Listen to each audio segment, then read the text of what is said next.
Selamat pagi anak-anak. Selamat pagi, Pak. Apakah ini benar kelas 12B? Iya, Pak. Oke, baik.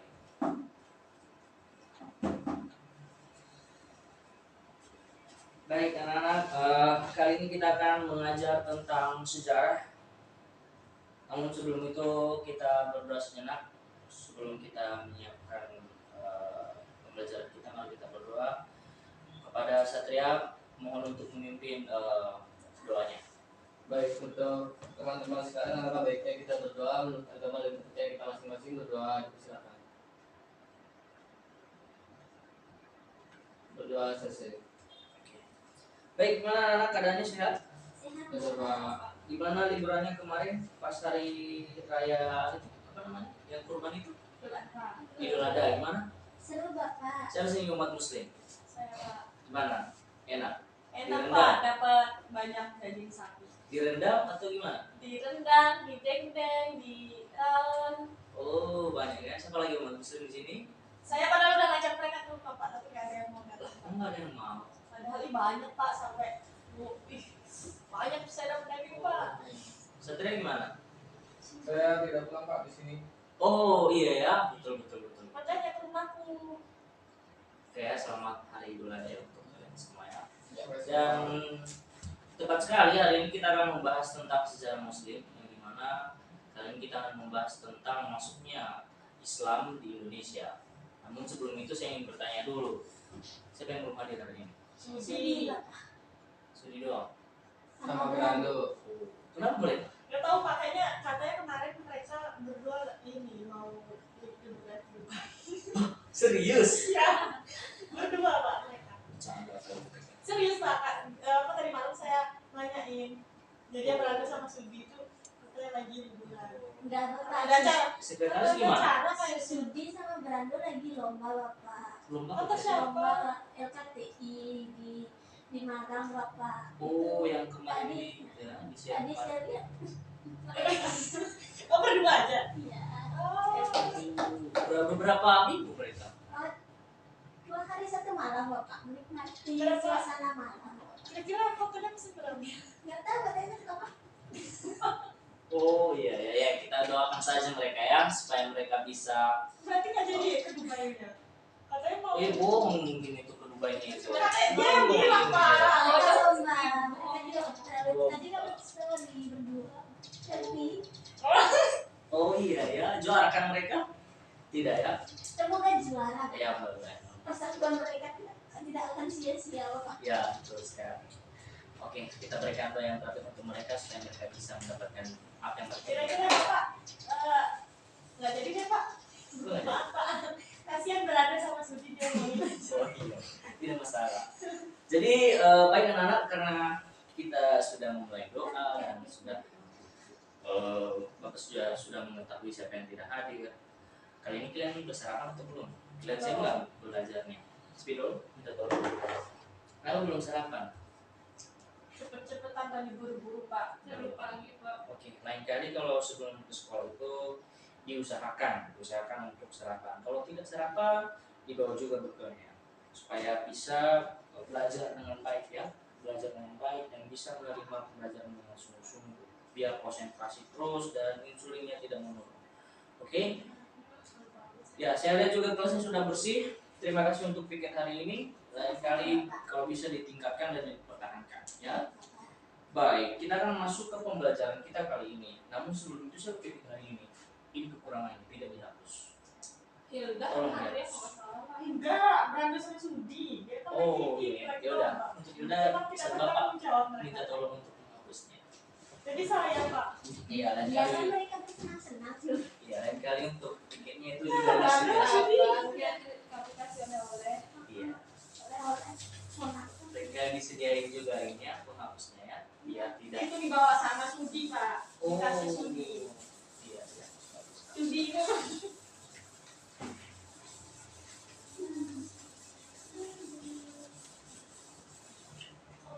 Ya udah saya terus di sini aja.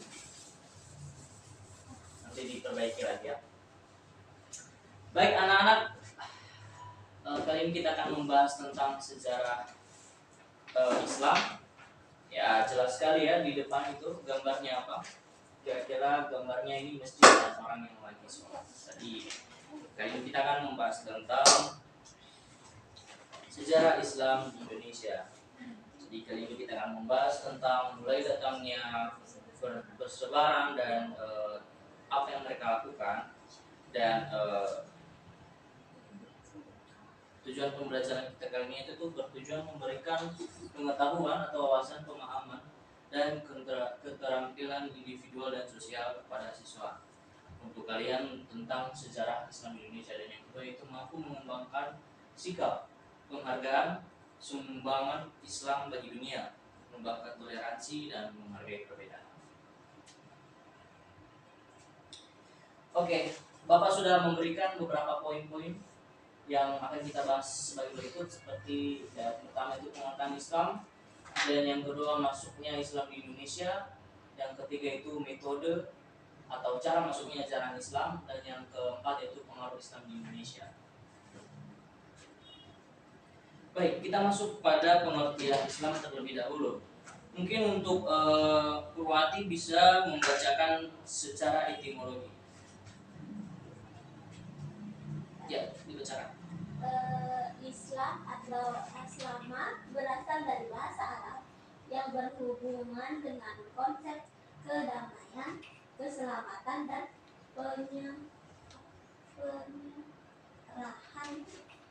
penyerahan diri. Makna dasar dari kata muslim berasal dari kata yang berarti penyerahan diri. Jadi dapat kita simpulkan Islam secara etimologi adalah penyerahan diri kepada Allah dengan penuh kedamaian dan kepatuhan.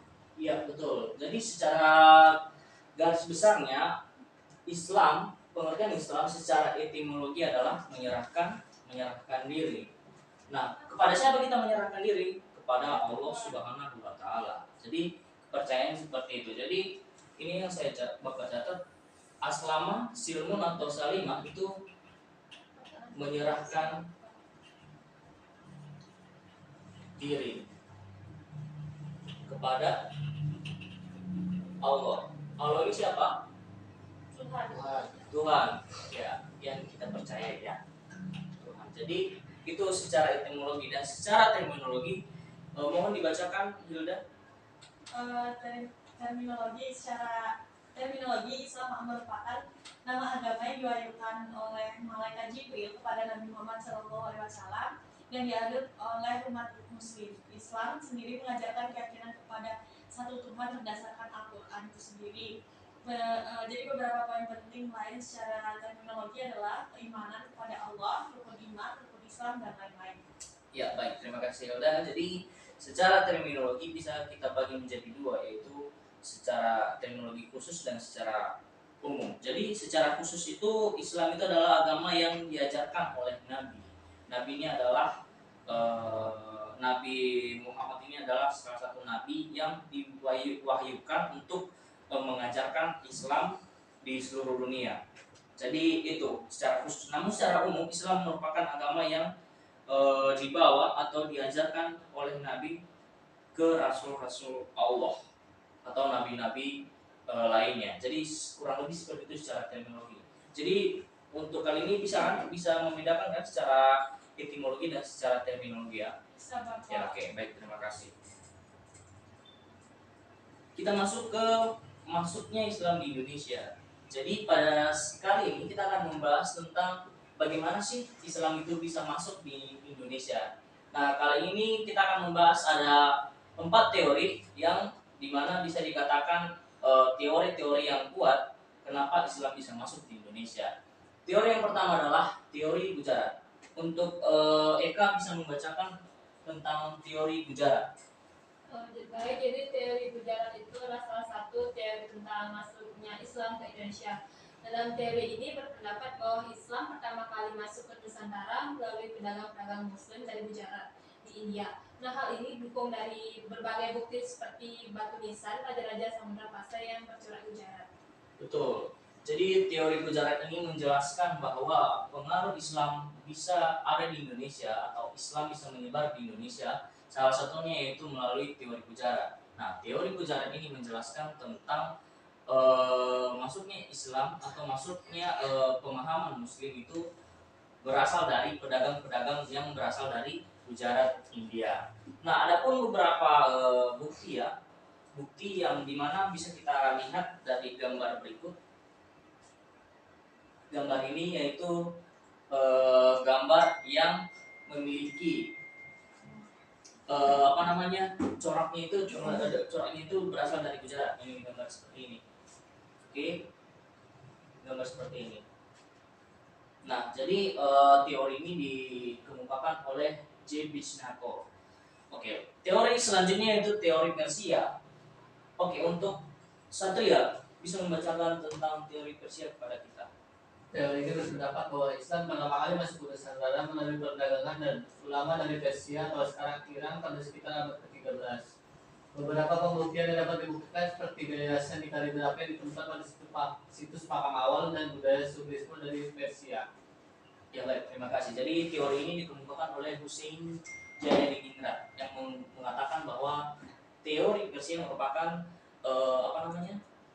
salah satu teori penyebaran Islam di Indonesia, yang dimana bukti kuat yang bisa kita simpulkan di saat ini yaitu tentang gaya seni kaligrafi. Nah, bisa kita lihat dari sini. Jadi kurang lebih seperti ini ya gaya kaligrafi. Nah, untuk kalian, menurut kalian tulisan apa yang digunakan dalam kaligrafi? Tulisan Arab. Apa itu tulisannya di situ? Tentang apa? Tentang bisa tentang Allah, bisa tentang Muhammad, atau tentang apapun sebenarnya yang bisa dijadikan kaligrafi. Ya, betul sekali. Jadi kaligrafi ini yaitu tentang huruf Arab yang dimana itu tulisan-tulisannya itu tentang meninggikan Allah seperti itu ya. Oke, baik. Selanjutnya ada teori Cina. Nah, teori Cina ini yaitu salah satu teori tentang masuknya Islam di Indonesia yang mengatakan bahwa Islam itu masuk ke Nusantara melalui perdagangan Muslim dari Cina. Nah, teori ini juga berpendapat bahwa Islam itu masuk ke Indonesia melalui pedagang dan pelaut Muslim dari Cina sejak abad ke-9 hingga abad ke-15. Jadi ini dikemukakan oleh Slamet Mulyana yang mengatakan bahwa Islam itu berasal dari Muslim atau orang-orang Muslim dari Cina yang dimana mereka itu berdagang di Indonesia. Jadi kurang lebih seperti itu ya. Nah, selanjutnya yaitu teori Mekah. Teori ini berpendapat bahwa Islam masuk ke Nusantara melalui kontak dagang langsung pelaut dan ulama dari wilayah Arab sejak awal abad ke-7 Masehi saat periode awal penyebaran Islam di Jazirah Arab. Nah, hal ini dikemukakan oleh Buya Hamka ya. Hal ini ditambah juga dengan beberapa komunitas Muslim di pesisir Nusantara. Jadi teori Mekah itu dikemukakan oleh Buya Hamka yang mengatakan bahwa kontak dagang langsung pelaut dan ulama-ulama dari wilayah Arab. Baik, sampai saat ini apakah ada yang ingin dipertanyakan? Belum, Pak. Oke, baik. Terima kasih. Kita lanjut ya. Nah, kali ini kita masuk ke metode cara masuknya Islam di Indonesia. Baik, salah satunya yaitu perdagangan. Nah, tidak bisa kita pungkir ya, perdagangan merupakan salah satu metode atau cara bisa masuknya peradaban Indonesia.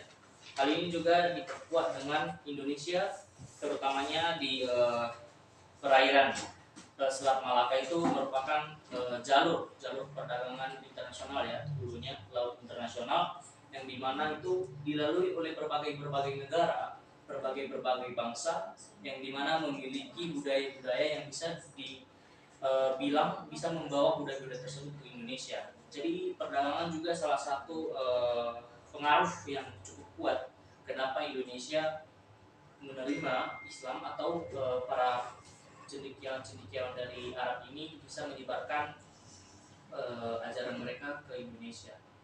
Dan yang kedua adalah dakwah. Siapa yang tahu ini apa artinya dakwah? Dakwah itu adalah menyebarkan ajaran Islam dengan cara bisa dibilang seperti orasi, Pak. Ya, oke. Ya kalau di Kristen itu biasanya dibilang khotbah. Ya, khutbah. Kalau Khutbah. di Islam juga ada khutbah. Iya, ada khutbah, tapi dakwah itu lebih ke dia memberi. Oke, anak-anak waktunya tinggal 1 menit lagi.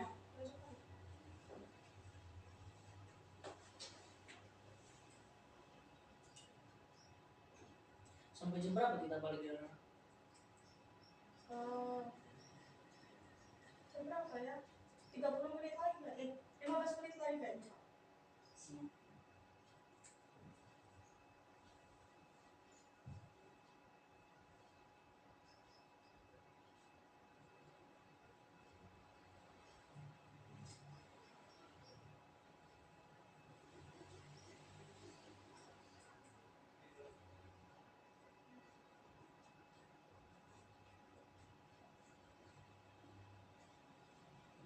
Sudah? Belum.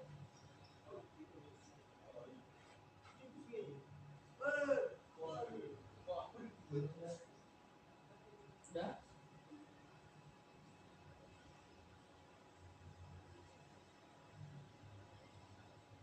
Sudah, Pak.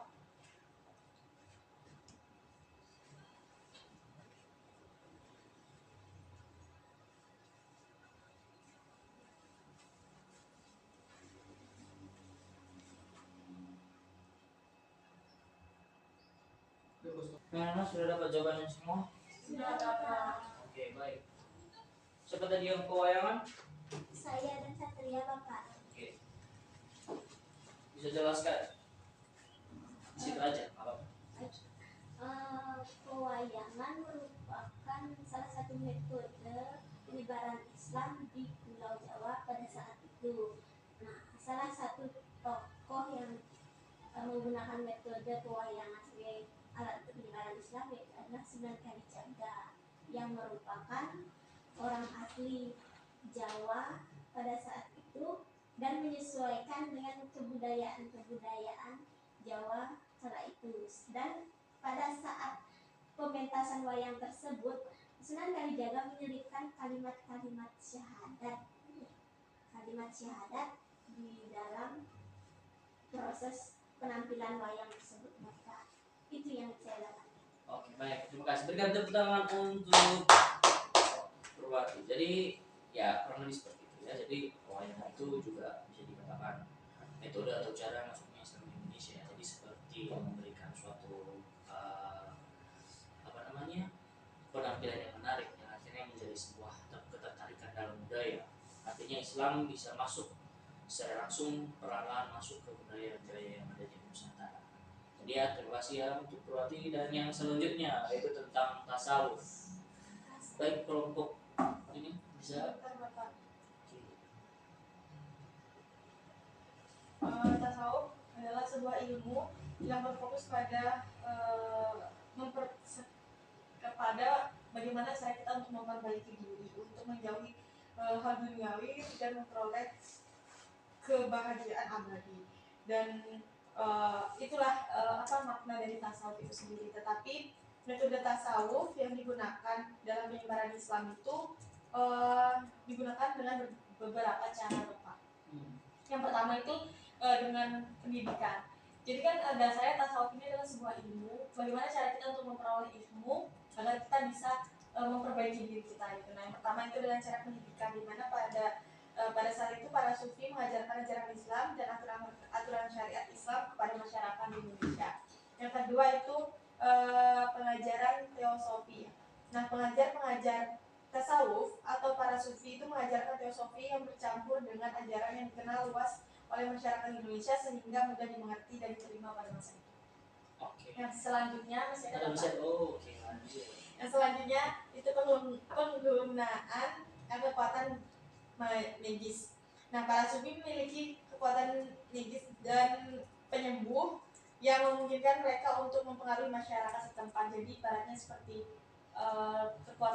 dengan adanya kekuatan tersebut, masyarakat setempat itu percaya bahwa sufi itu adalah orang yang bukan biasa gitu. Nah, ada kelebihannya gitu. Jadi itu mempermudah para sufi untuk menyebarkan ajaran Islam pada masa itu. Dan yang selanjutnya itu pengawinan dengan masyarakat setempat, sama seperti metode yang dijelaskan Bapak sebelumnya. Dan yang terakhir itu penggunaan aspek mistik, di mana tasawuf ini menggunakan aspek mistik yang mirip dengan kepercayaan Hindu Buddha, dan sehingga Islam itu mudah diterima oleh masyarakat setempat. Oke, baik, berikan tepuk tangan untuk Hilda. Baik, terima kasih untuk Hilda. Jadi benar yang kata Hilda ya, sudah dijelaskan tentang tasawuf, bagaimana prosesnya dan apa yang harus kita lakukan. Jadi itu sebuah metode juga ya, metode atau cara masuknya Islam di Indonesia. Baik, sebelum kita masuk ke ini ya, tugas lagi ya, karena ada beberapa tugas yang saya berikan. Ya ini gampang, Bapak kasih tugas gampang-gampang saja, tidak susah. Ada yang ingin ditanyakan? Tidak, Pak. Oke, baik, tidak ya Pak. Apa? Tadi kan Bapak menjelaskan terkait metode dakwah gitu. Kalau misalnya kita lihat dari sejarah peradaban Islam itu penyebaran metode dakwah itu banyak sekali rintangan dan tantangannya di Arab pada masa itu. Banyak sekali hambatan yang yang dialami oleh para penyebar Islam dalam menggunakan metode dakwah. Lalu bagaimana di Indonesia, Bapak? Apakah di Indonesia juga terjadi seperti itu? Atau dakwah ini di Indonesia lancar-lancar saja? Sebenarnya itu bisa gampang sangat bisa dijawab ya. Kalau kita lihat dari sekarang itu presentase umat muslim di Indonesia itu sangat banyak, 90% lebih. Jadi bisa dikatakan dakwah itu sangat-sangat positif, bisa diterima oleh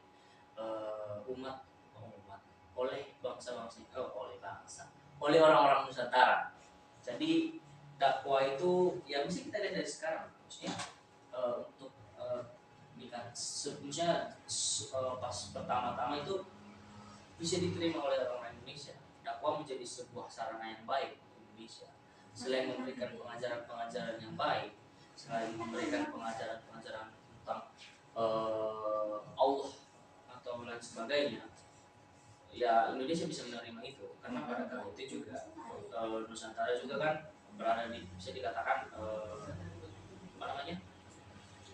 umat Hindu ataupun Buddha itu kan mendominasi yang artinya kalangan atas aja yang diutamakan. Artinya karena kan di Hindu itu kan masih bisa dikatakan mempunyai metodenya, salah satunya itu tentang kasta. Nah, sedangkan di Islam itu tidak mengajarkan tentang kasta, yang artinya semua orang di dunia ini sama, tidak memiliki kasta tertentu, tidak memiliki turunan-turunan tertentu. Jadi itu bisa diterima oleh orang kalangan bawah. Izin ke kamar. Oke. Kalangan bawah, dan dakwah adalah salah satu yang sangat-sangat mumpuni, bisa membawa pengaruh-pengaruh Islam tersebut. Jadi kurang lebih seperti itu. Baik. Ada lagi? Oke, baik, terima kasih. Kita masuk ke tugas ya.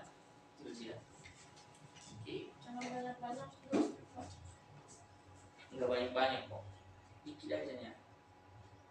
Ini tugas per orang ya. Tadi itu per kelompok. Jadi ini per orang. Jadi di sini Bapak sudah mencari pengaruh Islam di Indonesia dari segi apapun itu, yaitu sosial, pemerintahan, politik, dan kebudayaan. Nah, di sini Bapak akan tugaskan kalian tentang maksud dari pengaruh-pengaruh tersebut, mulai dari sosial, pemerintahan, politik, dan kebudayaan. Jadi Bapak langsung pilih saja ya.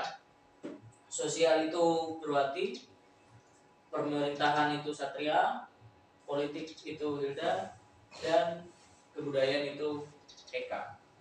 Saya politik.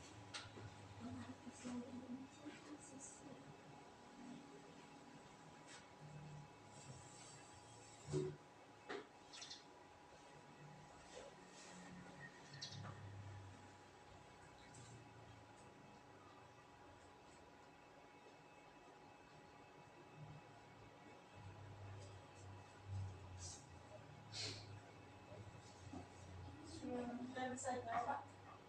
Bisa menjawab. Ya langsung aja. Eh, Bisa mau jelasin di depan? boleh Pak? Mau pakai papan tulis? Iya Pak. Oh ya.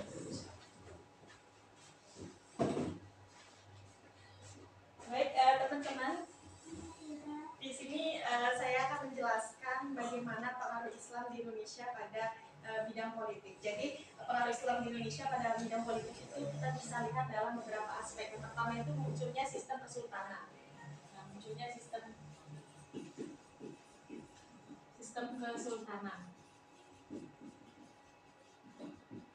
di mana raja dan sultan itu memiliki peran penting dalam penyebaran Islam, dan mereka itu mengadopsi sistem pemerintahan yang berbasis Islam dan menggantikan sistem Hindu-Buddha yang sebelumnya berkuasa pada masa itu. Dan yang kedua itu ada peran pedagang Islam.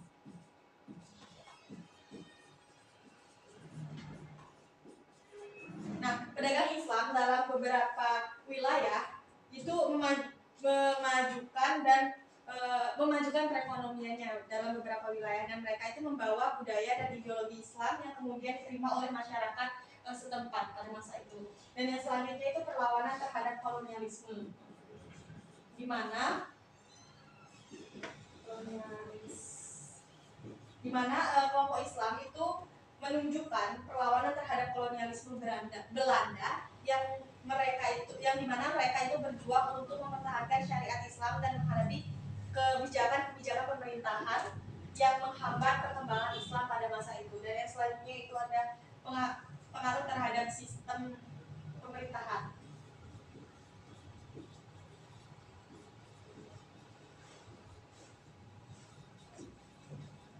Pada sistem pemerintahan ini juga sangat berpengaruh, di mana Islam itu mempengaruhi sistem pemerintahan di Indonesia dengan cara masyarakat Islam meminta ke Islam sendiri itu sebagai asas kehidupan bernegara dan berbangsa, namun harus berkompromi dengan heterogenitas masyarakat Indonesia. Kita bisa lihat sebagai contoh pada masa itu pembentukan UUD itu kan karena masyarakatnya itu mayoritas Islam di Indonesia, banyak yang menentang pada saat itu Pancasila, sila pertama ya kalau nggak salah, itu pertentangan dari beberapa agama-agama lain di luar agama Islam itu sendiri. Yang terakhir itu peran nasionalisme Indonesia.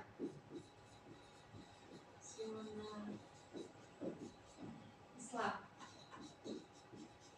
Nah, tokoh-tokoh nasionalis Islam itu berusaha menetapkan Islam sebagai asas kehidupan bernegara dan berbangsa setelah kemerdekaan. Jadi demikianlah pengaruh Islam di Indonesia dalam bidang politik yang begitu signifikan pada masa itu, terutama dalam memunculkan sistem kesultanan dan peran pedagang Islam, perlawanan terhadap kolonialisme, pengaruh terhadap sistem pemerintahan, dan peran nasionalisme Islam pada masa itu yang masih memiliki pengaruh besar di Indonesia hingga saat ini.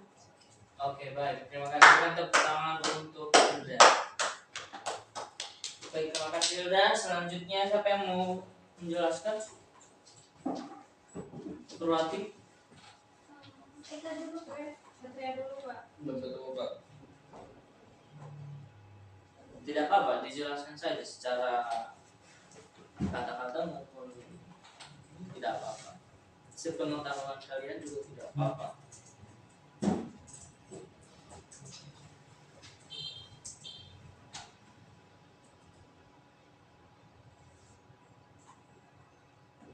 Pak izin Tadi kamu menjelaskan apa tadi?